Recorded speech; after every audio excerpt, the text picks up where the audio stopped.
You're listening to KTAL LP 101.5, Las Cruces, New Mexico.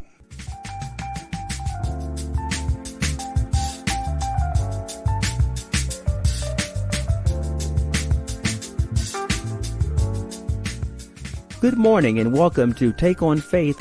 I am your host, Reverend Kalani Kachela, or XK. Each week we'll explore matters of faith, spirituality, and current issues affecting our experience of the human condition. We'll have a thought-provoking guest on each episode. Thank you for joining me. Let's jump right on in. This is Reverend Carolyn Wilkins. I'm your host for today's show, and our guest is Reverend Bonny Allen Rice. Reverend Chalani is on military duty this weekend. You'll have an opportunity to listen to our conversation today, and we have a full conversation about a lot of things that are happening around faith and being in the world today. Again, I'm so delighted that we're having the opportunity to speak with a spiritual leader in Las Cruces that was also in Los Angeles. And I have known her and known about her for many years. This is Reverend Bonny Allen Rice. And I usually read the bio, but I'm going to invite Reverend Bonny to tell us more about herself a little bit later. But what I'd like to do first is to set the stage. Today, a lot is going on. Many Christians are celebrating Lent, which began March the 2nd. So there's an opportunity for Christians around the world to be in a place of contemplation and letting go. This is also Women's History Month that began, and we just ended Black History Month. So there are things that we're celebrating and contributions that have been made. And what is in the news, I attended a prayer vigil, actually two this week, for peace in Ukraine. So we have a lot to talk about and a lot that we can share with you. And today's program is going to be a little bit different. It isn't going to just be conversation. We are going to have a couple of processes that may help you feel less on edge with everything that's going on. So I introduced Reverend Bonny Allen Rice and ask you to tell me a little bit about you and your life, where you grew up, what was interesting to you as a child, and what school was like for you. Please share with our audience. Thank you so much, Carolyn, for inviting me to be here with you. Let's see, I was born September 1st, 1940. And I have a twin brother, so there were two of us coming into the world. And it was during the war. The time that you are born in, I think, is very important to your actual spiritual background. I think that it informs that background in ways that sometimes we don't even think about. Certainly, I never thought about it for years. But finding myself wanting to go into the ministry was an absolutely amazing experience, because it was probably the last thing I would have thought of. And it took me years to get there. Being born in Chicago, I was there until my father died when my brother and I were 6. And my mother, they had been planning on going to California anyway, so she decided to come on out to California. So we got out there probably around the age of 6 or 7. And that's where I grew up. I was born into and raised as a Christian Scientist. So some of the things that come up today about vaccinations and things are very interesting because I was not what you would call a vaccinated child. We just got whatever we got. Yes. Well, would you take a moment and share something with the audience about Christian Science? Because it's not well known and something that I know about. But why don't you share some of the principles about Christian Science? Well, Christian Science is based on the teachings of Jesus, the healing teachings of Jesus. And it was always the most important part to me. We had practitioners, which we have in religious science as well. And I grew up with a practitioner being almost a part of the household as long as I can remember. We would not go to a doctor, although there were many people in Christian Science who would not go to doctors. We were brought up to use good common sense. And so there was always that aspect of it.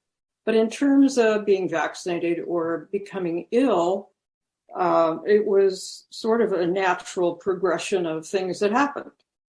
So it was really easy for the family to just keep on doing what they were doing.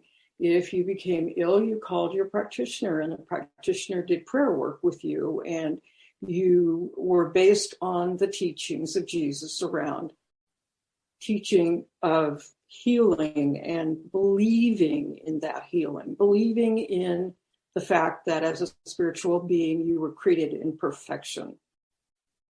So having grown up with that, I realized years later when I became a chaplain that I didn't have a great deal of stuff around death, although I had lost my father at an early age, and that certainly was something that impacted our lives. But spiritually, I grew up with a sense of God in my life.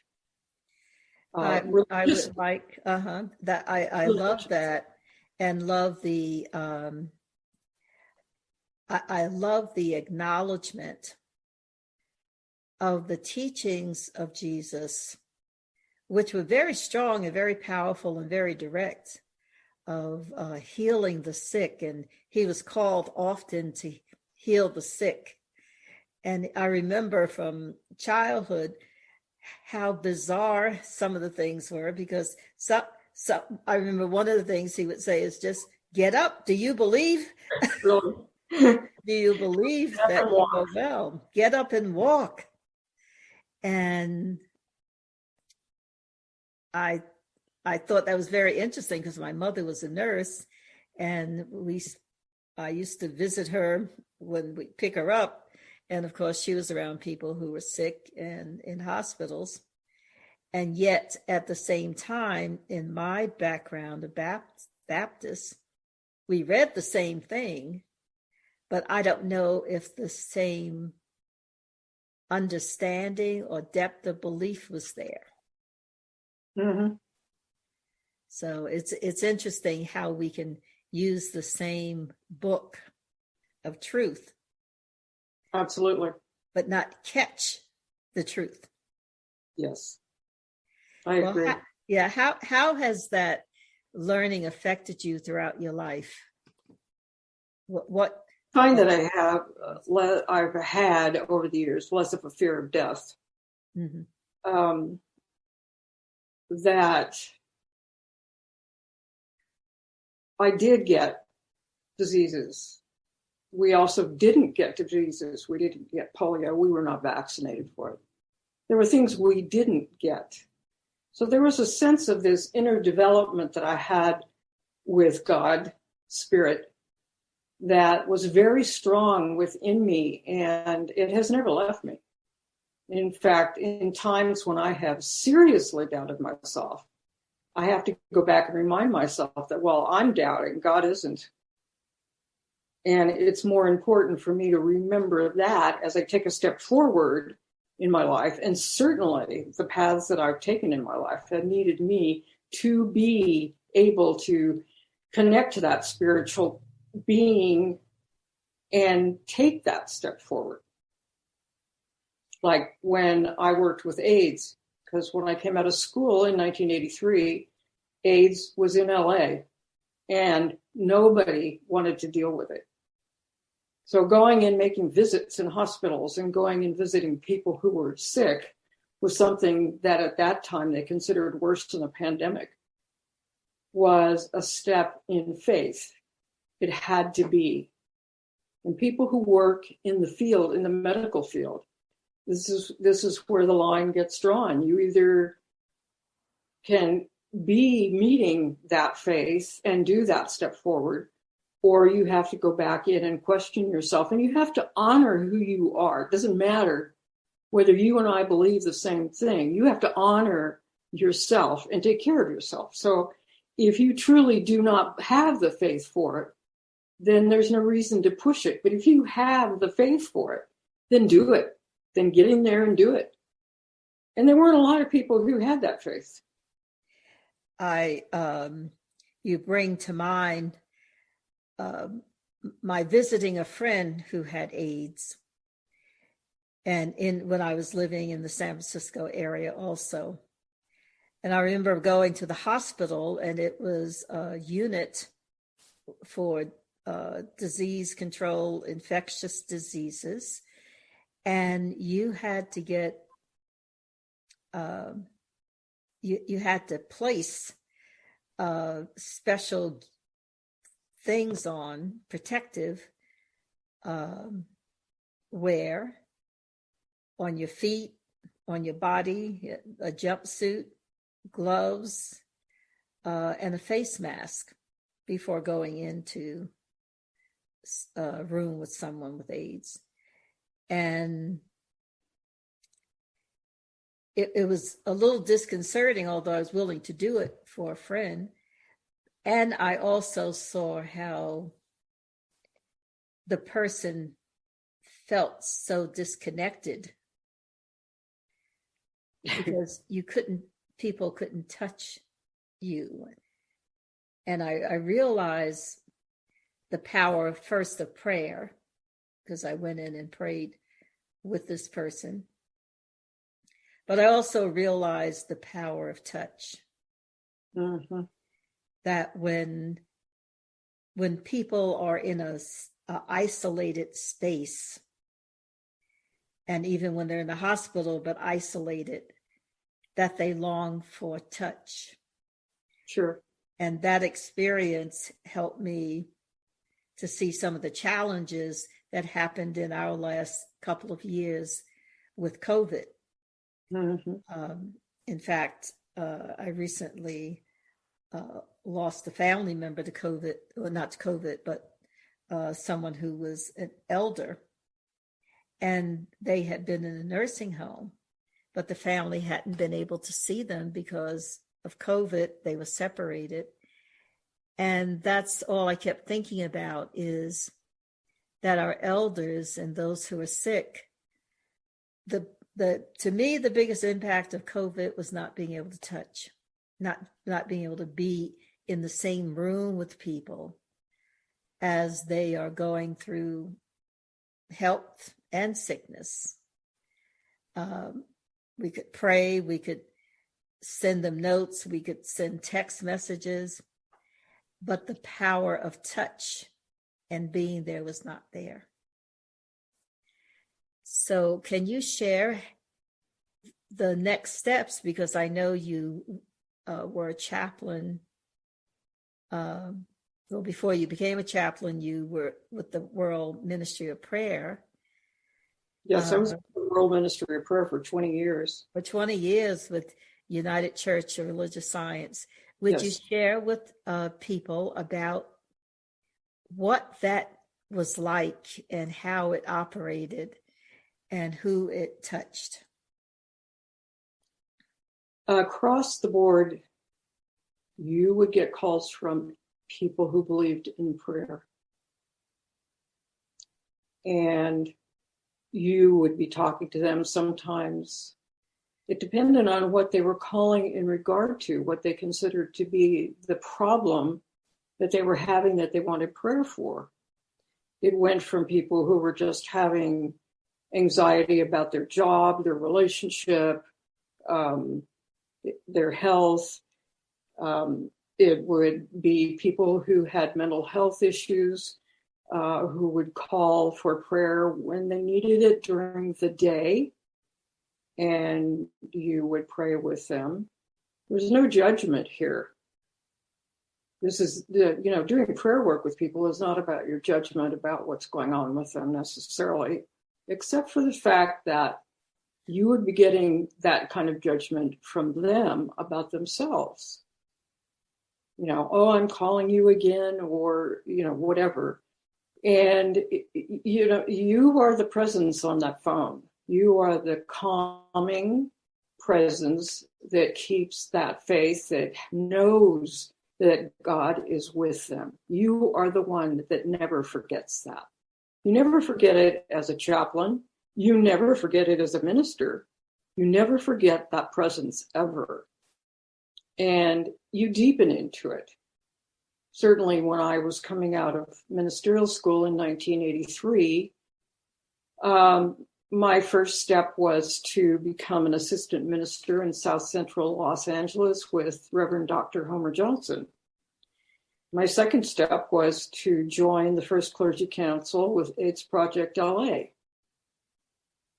Did I give any of this a second thought? No, it was the way I was going. It was never a question in my mind. That was where I was going. I got lots of responses from my friends about it. Certainly, when you say to a group of people that you've known for a long time, oh, I'm going to be a minister, I'm going to ministerial school, and they start laughing. It's like, yes, well, as a woman, there was that. There was the fact that people didn't believe in women ministers.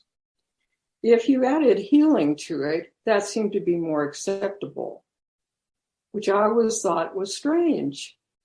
But it was part of the actual era I was walking through as a human being. And certainly I was accepting of that. I never questioned anybody's questions. I just wanted always to know that that connection was within me, and I never doubted it. And it took me places and got me places that I never thought I'd go.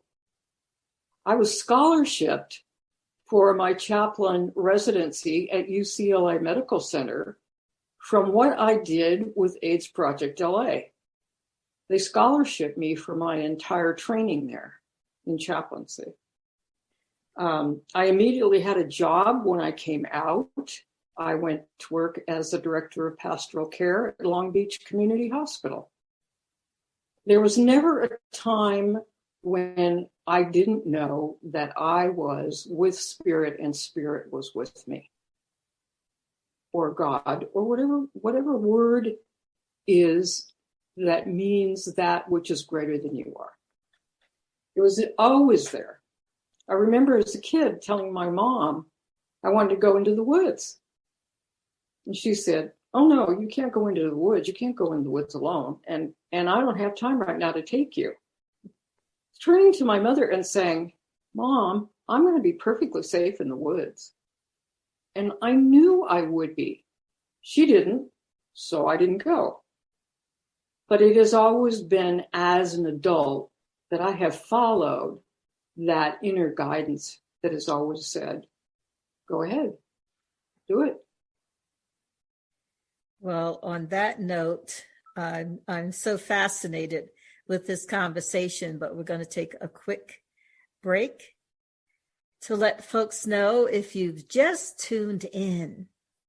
You're listening to Take on Faith on KTAL LP 101.5 FM.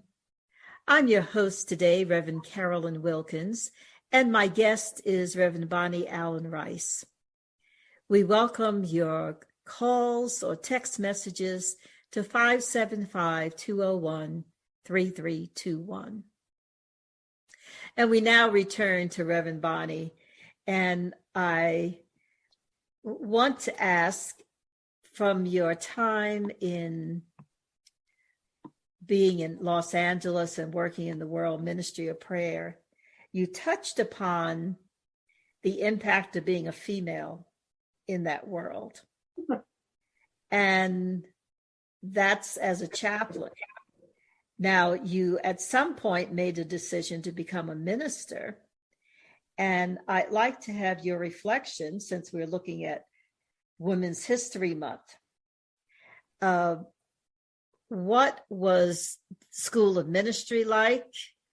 How were you received by your family as being a minister and the community? Actually, I didn't have that difficult a time when I was in Los Angeles. Los Angeles, of course, is a lot more open to people becoming who they are than where I have been in other places. I know you're not in Los Angeles now, so no, I'm in Las Cruces. Where did you go after Los Angeles, and was there someplace you went before you came to Las Cruces? Actually, I was still living in Los Angeles, but when I was the director of pastoral care in Long Beach Community Hospital, I lived there for a while, and then I traveled back and forth. After that job ended because of finances, I came back to the World Ministry of Prayer and worked there, and then took the position here in Las Cruces as the minister of the church here. And that was in 1998. And I came out here and was the minister of the church for a number of years, and then went to work for Mesilla Valley Hospice and was a chaplain with them until I turned 70 and was at retirement age, at which time we all parted company, and I moved to Albuquerque and worked with Reverend Martha Quintana in Albuquerque at Rio Grande Center for Spiritual Living. And I worked there for a few years, and then I retired in 2018 and came back here to Las Cruces.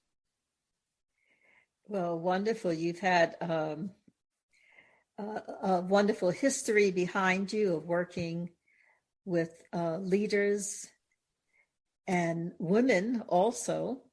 It sounds like you've been a part of that. In hospice. Let me say something about that before you get out. We leave there. Yes. Mm-hmm. One of the things that I got to do while I was working with Centers for Spiritual Living was I got to bring the chaplaincy in as a recognized arm of religious science. And that was a committee of a group of us who spent couple years, putting together from work that Reverend Paula Beligi had done on her own as a chaplain and a teacher. And the committee and I put it all together and brought it back into religious science. So now that people who want to be chaplains can be recognized by our organization as well. And so that was a goal of mine from the very beginning when I first realized that we had no outlet for chaplains in our movement. Yes. Again, this is another thing that women have done in many areas where they have seen something that needed to be done and did it without a problem, because I knew that in that faith that I have, that everything that needed to happen would happen and it would unfold. Maybe not in my time that I wanted it to happen in, but in the time that was given, that as we moved with that and let it have its being, that it unfolded to everyone's expectations and certainly met needs. Yes. Well, I believe it had to be the truth for you because you're a praying woman. And prayers are answered. And what I know for sure is that the Centers for Spiritual Living are better because of your place in it and the commitment. And I think the only thing I want to share before we move to another topic is the fact that the World Ministry of Prayer operated 24/7. And there were calls that came from all over the world. Mm-hmm. And sometimes people add world to a name, but they're not necessarily serving that geographic. But this was true. There are centers for spiritual living all over the world, but more importantly, there are people all over the world who call into the World Ministry of Prayer. So I thank you for the work that you did there. And my teacher and former boss, Reverend Dr. Michael Bernard Beckwith, was also a part of that World Ministry of Prayer and spoke of the work that's done there quite often. He and I worked together for many years there. Yes, absolutely. So I'm going to shift into a topic that is in need of prayer. The world is watching the military action by Russia in the Ukraine. I mentioned that I have attended a couple of vigils and prayer vigils around the military situation in the Ukraine and the fact that there are over almost 1 million people who have evacuated Ukraine in order to be safe. And in so many cases, it's the women and children. The men have stayed behind. So I want to have us be a blessing to that and do a prayer, but we'll do it a little bit later. I also want to bring to this conversation the fact that there's a program called the Season for Nonviolence by the Association for Global New Thought. And it's a 64-day program that started January 30th and ends on April the 4th. And that 64-day program honors the two heroes of nonviolence, Gandhi and Martin Luther King. And there's several in between, but it was begun commemorating the dates of the assassination of Gandhi on January 30th and King on April the 4th. And they were assassinated 25 years apart from each other. But they had done such amazing work that the Association for Global New Thought wanted to honor those moments, what they brought, because it was the 25th anniversary of King's assassination and the 50th anniversary for Gandhi when this began. But it has continued all these years. So I think we're in year 24. I've been celebrating this for all of these years. Each year over 64 days, I either do a morning meditation or a weekly gathering around nonviolence. And I want to read to the audience an example of what is said and some of the things written.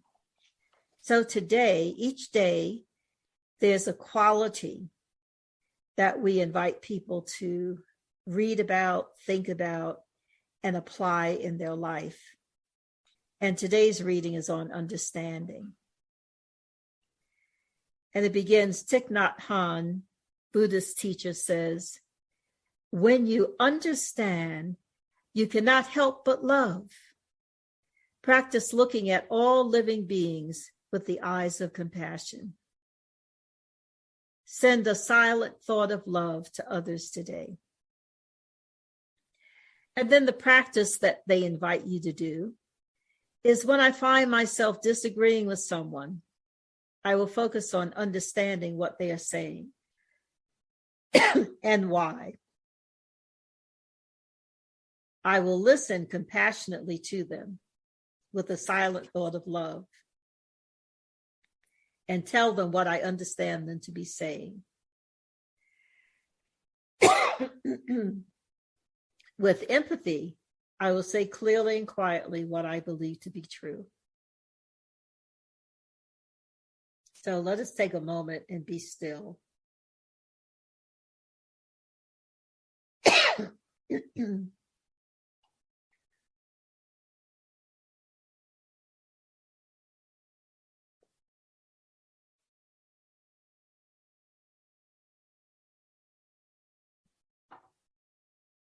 And I'm actually very glad that this was the reading for today. Because even amongst religious leaders, people are taking a stand of one group being wrong and one being right. And this article, this writing says, send a thought of love to others. So I want to ask you, how do you love when someone's being cruel? How do you love when someone's hurting people? How do you have understanding and peace in your heart when you see things like war? So I open that up to you, Reverend Bonny.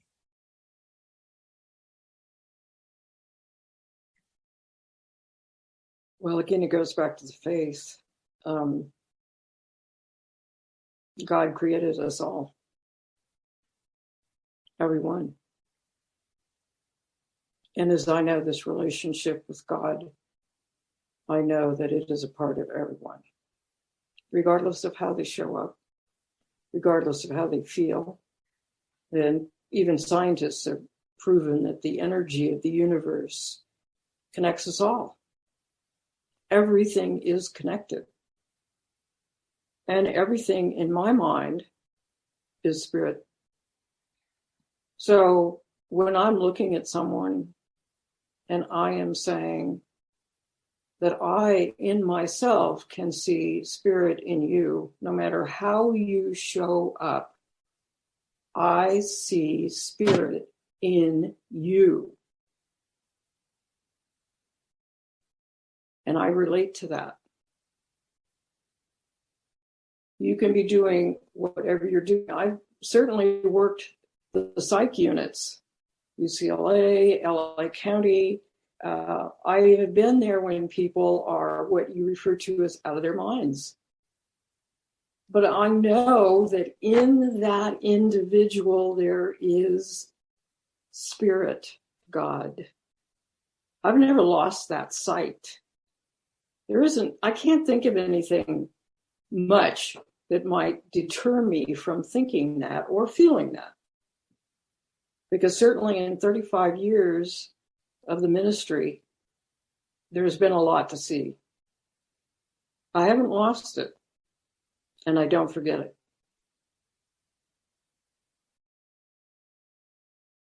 And I so much appreciate that. So if you were to speak to someone now who is watching the news and a little afraid because they're not only talking about war in Ukraine, they're talking about whispers of the potential of nuclear war and other things.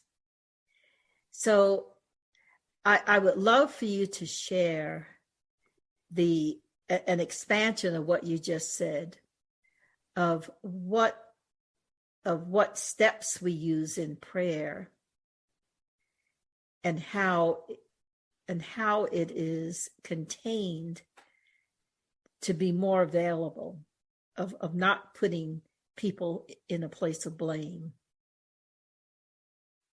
So if we were open today, because again, I've been on these prayer vigils where other groups do not pray the same way we are praying. There's an intensity, there's an intention, but sometimes there are sides taken that support the Ukrainian people, and there's anger about what the Russian people are doing, which I'm not saying that I don't have, but when we go to prayer, how can we be in prayer for both, is my question to you. Well, it begins with what I was just talking about, which is basically the first step is recognition. So where you are, wherever they, in quotes, are, there is spirit, there is God. Number one, recognizing recognition of the divine presence, whatever yes, you call it. Yes. right. And that's the first thing that I do in prayer is recognize the divine presence. And then how can, in recognition, I mean, if you and I greet each other, we give each other a hug, we are connected. We recognize, we connect. We know that there is within each of us that which can heal whatever needs to be healed. Now, I'm just saying whatever needs to be healed. That would be between you and God. That would be between me and God. But in the oneness of all of us, what is it within myself that needs to be healed that relates to what you're going through? So in recognition and unification, we're saying, we recognize God, we are one with God, we are one with each other because we are all created in God. Does that make sense? Absolutely. Okay. And then if we need to talk, let's say you and I are having an argument, so let's talk. So maybe you're going to take your side and I'm going to take my side. Oh, well, maybe we're going to talk until we come to one side. That's what my hope is. So when I think about the Ukraine and what's going on, I think that there is also a conversation going on somewhere. And in that conversation, clearing a way to get to the unity and oneness in the healing. Does that make sense? Yes, and what I think of is two children in a schoolyard where one may be a little bit bigger than the other, maybe a lot bigger than the other. And they decide that they want to take something from the younger one or the smaller one. And in order for them both to leave with a sense of respect and peace, there has to be a conversation. Yes. And in my realization of the unity and the oneness, of the coming to a point where we still may not agree, but we have established the first 2 points that I think are the most important. They carry forth a healing of their own. But also I have to stop and say that I trust spirit. And part of whatever my humanness is that is uncomfortable or argumentative, it may be time for me to just let it go because it's not working. Yes. And allow the spirit to work there. So in our prayer work, we are letting go of the prayers we're doing because we know that it's in there and it's working. That is part of the faith, to believe that the words that have been spoken have been heard and they are acted upon. Does that make sense? Yeah, because the presence is right where they are, right? That's right. Right where you It's are. in through everything. In and through, and as the very fact that the words are spoken, and I think our listeners can really relate to this, you have your own recognition as you're saying it. Exactly. But you know that it had to come from a place of inner knowing for it to come out of your mouth. So, And yes. And so, because sometimes we'll say stuff and you'll say, where did that come from? And and there's a place within all of us that is that place of knowledge and understanding and love and caring. And we just have to open up to it. So I'm going to do another quick moment to let people know, in case they just tuned in, that you're listening to Take on Faith on KTAL LP 101.5 FM. I'm your host, Reverend Carolyn Wilkins, and I'm so honored that our guest today is Reverend Bonny Allen Rice. If you'd like to leave us a message or contact us, the number is 575-201-3321. And we're going to go into the last segment of our program. And I know that you were going through the steps of prayer. And the last two steps are, would you like to share that? No, you go ahead. Well, it is release and gratitude. So you have to let go, which is what you actually already said. You know it's done, so release the word, and then be grateful. Yes. That it's going to be. You must release it. Yes. You're not the one doing it. Yes, release it and bless it. So I want to jump in very quickly. We don't have that much time. But I mentioned the fact that so much of the Christian world is looking at Lent in preparation for Easter. And Lent coincides with spring, which is a season for new growth in nature. Now, one of the things I know about you is you like to be out in nature, and you do lots of things with animals and other natural species and plants, and you do very well in painting and other things. But I'm going to take us to Lent for a moment. And I'm going to read something by Reverend Teresa Burton, that Lent is considered a season of renewal, but it's also a period of reflection and release. Spiritually, we must face crucifixion before we celebrate resurrection. We must look at the shadow, then turn to the light without flinching from either. We sweep away any thoughts that block our good before we affirm statements of truth to guide our days. Release, then renewal.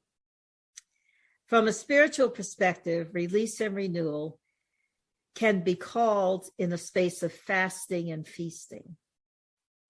And we can use this time of spiritual growth as we fast from unwanted beliefs using denials. And in balance, we can use affirmations to feast on truth statements. So I would like you to reflect on that, because I think she's a unity minister, but I think it's so clearly aligned with what you were talking about with prayer, but also in so many years that you were chaplain. How did you help people examine and transform their beliefs? Well, sometimes it's a simple question.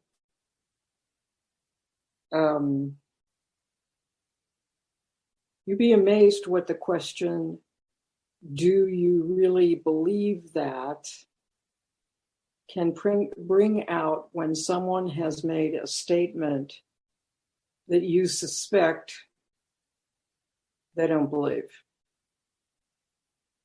Somebody telling me that someone is dying because they did something to them, to this person who's dying.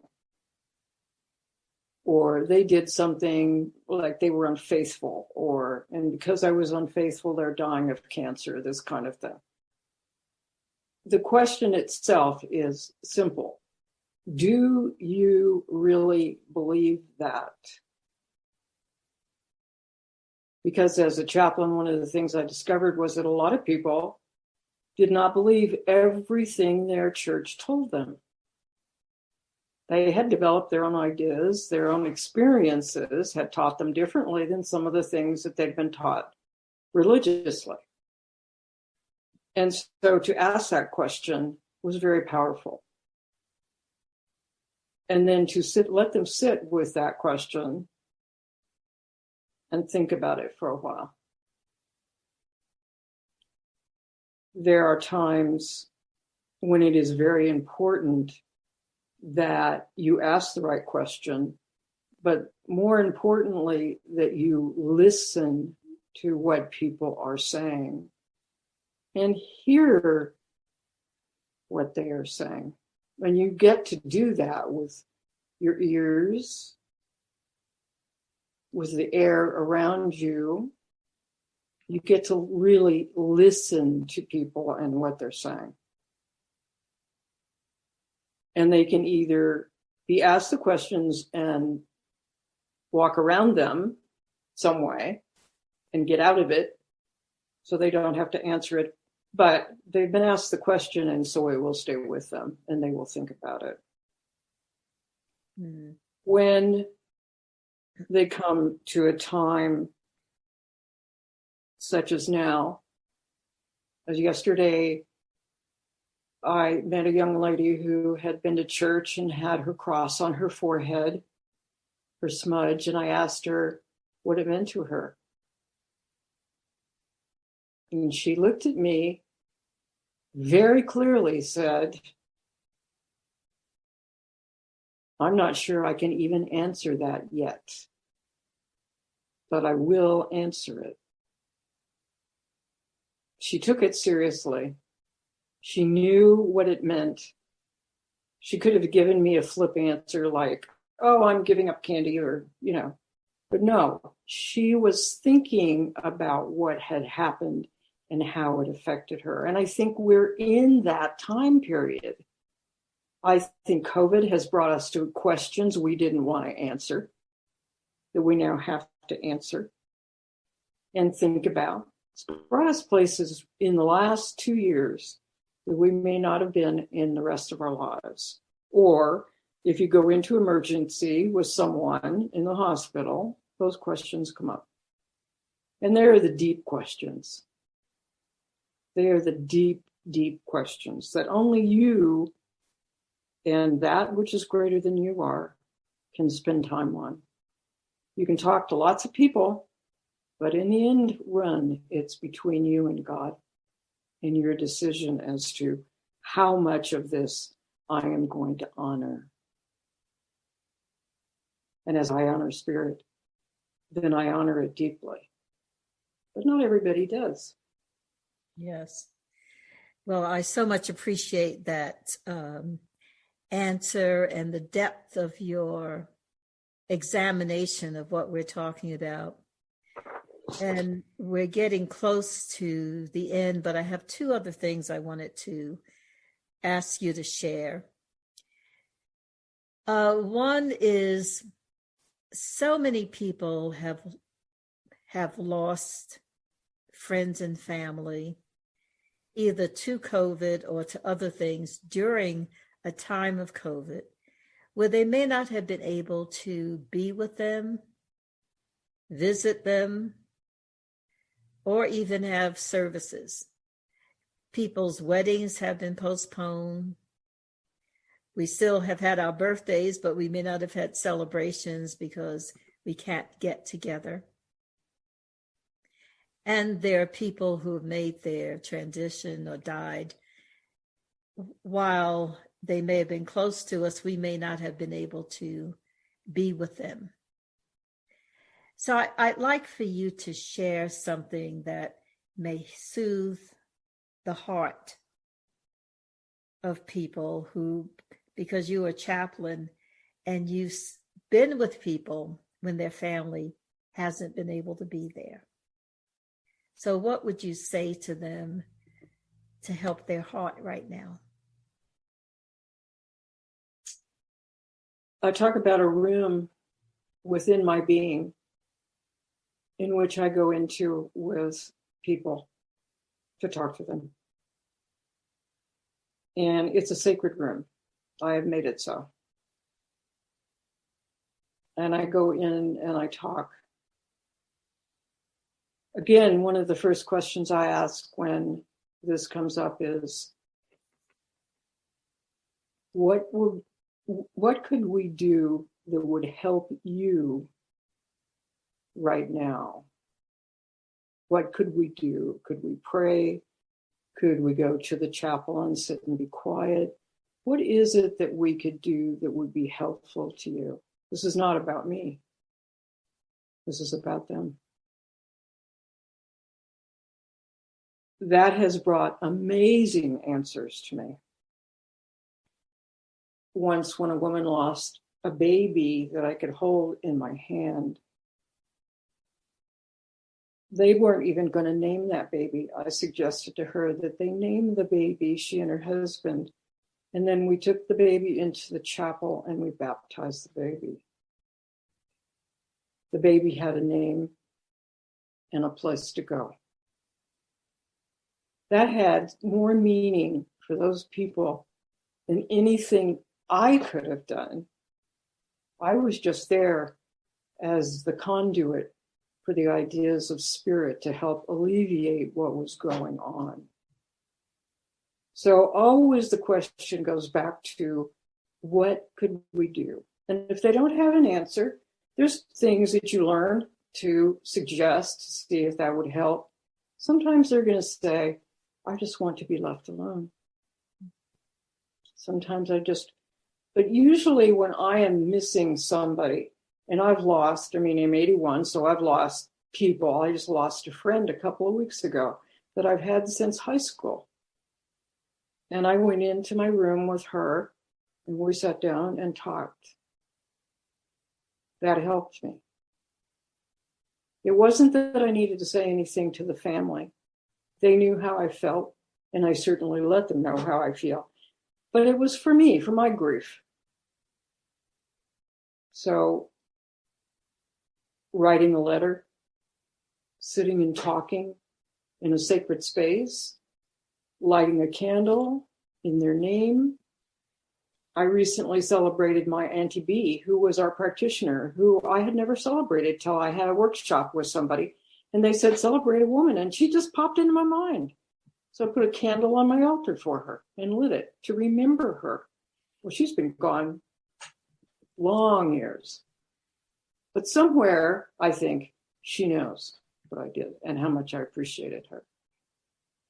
Your inside will tell you how best you can grieve and if you can share it. One of the things that chaplains do is they give suggestions, but mostly they go back to the individual to say, what's going to help you? What's going to assist you in this time? Because we all have our own answers. It's one of the things I teach. We go within to find the answer. Does that make sense? Absolutely. And I know that I can't answer for all of our listeners. So the question is for the listeners, does that make sense? And the goal, not only of hearing the wisdom and the knowledge and the love that has come through Reverend Bonny Allen Rice, but I also wanted today for you to experience someone who has been a caretaker for so much of her ministerial life, that she has supported people in their sickness, in their healing, and sometimes in their transition. So to get to speak to someone like that who may have been places that you couldn't be is really an honor. So I thank you so much, Reverend Bonny, for being here, for sharing who you are in the world. And we can tell that your heart is still that of a minister, practitioner, and chaplain doing the work in the world that we need. And with some of my final thoughts, I would say that faith and fear have something very much in common. You have to believe in them. But if you believe in fear, you're believing that something will not happen. And if you believe in faith, you believe it can. So I'd like to leave that as my final thought with you. We thank again Reverend Bonny Allen Rice for being a magnificent guest today. Join us next week when Reverend Chelani will return with a special guest, Dana Clark Lewis. This is Reverend Carolyn Wilkins. Remember, each day is an opportunity to brighten someone else's day. I wish you peace, love, and joy. You've been listening to Take on Faith on KTAL-LP FM 101.5 in Las Cruces, New Mexico. If you have comments about today's program, please email me at xk@revdrxk.com. Be sure to get vaccinated, wear your mask, and stay safe out there. I'm your host, Kalani Kachela.